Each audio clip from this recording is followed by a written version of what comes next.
నెల అటు ఇటుగా డిఎస్సి పూర్తి చేయాలనే లక్ష్యంగా మేమందరం పనిచేస్తున్నాం అధ్యక్ష. ప్రధానంగా నేను ఇక్కడ చెప్పదలుచుకుంది ఏంటంటే 1994 నుంచి డిఎస్సి పైన పడిన కేసులని వివరాలు మేము తెప్పించుకుని ఎందుకు పడింది, దానివల్ల ఎందుకు డిఎస్సి లేట్ అయింది, అది జరగకుండా పకడ్బందీగా జియో ఇవ్వాలి, నోటిఫికేషన్ ఇవ్వాలనే లక్ష్యంతో మేము పనిచేస్తున్నాం.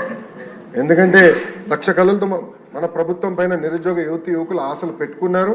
ఆ ఆశలు వృధా చేయకూడదు. చిత్తశుద్ధితో డిఎస్సి నిర్వహించి ఉపాధ్యాయులు మనకి అవసరం ఉంది అధ్యక్ష. అందుకే పకడ్బందీగా ఈ కార్యక్రమం పూర్తి చేస్తాం. ఇప్పుడే సురేష్ గారు ఒక ప్రశ్న అడిగారు అధ్యక్ష. జియో 117 గురించి ఆయన ప్రశ్న అడిగారు.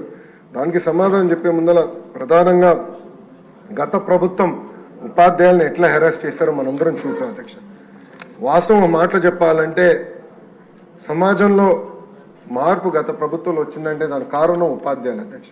ఆ రోజు పెద్ద ఎత్తున రోడ్డెక్కి ధర్నా చేసి వాళ్ళ హక్కుల కోసం పోరాడారు. ఆ రోజు నుంచి ప్రజలు అందరు కూడా రోడ్డెక్కడం మొదలుపెట్టారు అధ్యక్ష. సో ఉపాధ్యాయుల్ని కూడా రాబోయే రోజుల్లో ఈ ఆంధ్రప్రదేశ్ మోడల్ ఆఫ్ ఎడ్యుకేషన్లో భాగస్వామ్యం చేయాల్సిన అవసరం ఉంది అధ్యక్ష.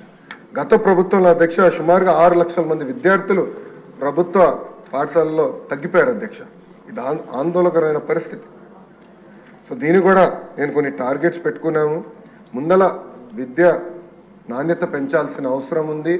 జియో 117కి ఆల్టర్నేటివ్ తీసుకురావాల లక్ష్యంతో ఆల్రెడీ మేము పనిచేస్తున్నాం. ఇప్పటికీ సంఘాలతో అనేక మార్లు మీటింగ్లు కూడా కమిషనర్ గారి నాయకత్వంలో పెడతాం కూడా జరిగింది అధ్యక్ష. గత ప్రభుత్వం లాగా ఉపాధ్యాయుల కోసం తలుపులు మేము మూసేలేదు అధ్యక్ష. ప్రతి వారం ఫ్రైడే 11 నుంచి 2 వరకు మా తలుపులు ఉపాధ్యాయుల కోసం తెరుస్తున్నాయి. వాళ్ళ సమస్యలు మేము తెలుసుకుంటున్నాం. ఒకవేళ వాళ్ళు రాకపోతే మా కమిషనర్ గారే సంఘానికి ఫోన్ చేసి మీరు ఎందుకు రాలేదు, మీకు టైం ఇచ్చాం కదా అని ఉల్టా మేమే ప్రశ్న అడిగి వాళ్ళని కూర్చోబెట్టుకుని, ఎందుకంటే మేము కూడా చాలా నేర్చుకోవాల్సిన అవసరం ఉంది అధ్యక్ష.